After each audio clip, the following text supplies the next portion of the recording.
Mga awit, ika-142 kabanata. Ako'y dumadaing ng aking tinig sa Panginoon. Ako'y namamanhik ng aking tinig sa Panginoon. Aking ibinubugso ang daing ko sa harap niya. Aking ipinakilala sa harap niya ang kabagabagan ko. Nang nanglupaypay ang diwa ko sa loob ko, nalaman mo ang aking landas. Sa daan na aking nilalakaran, ay pinagkukublihan nila ako ng silo. Tumingin ka sa aking kanan at tingnan mo, sapagkat walang tao na nakakakilala sa akin. Kanlungan ay kulang ako. Walang taong lumilingap sa aking kaluluwa.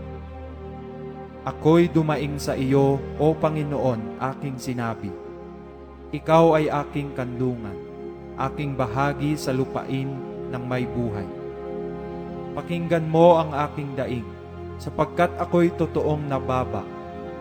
Iligtas mo ako sa nagsisiusig sa akin, sapagkat sila'y malakas kaysa akin. Ilabas mo ang aking kaluluwa sa bilangguan, upang ako'y makapagpasalamat sa iyong pangalan.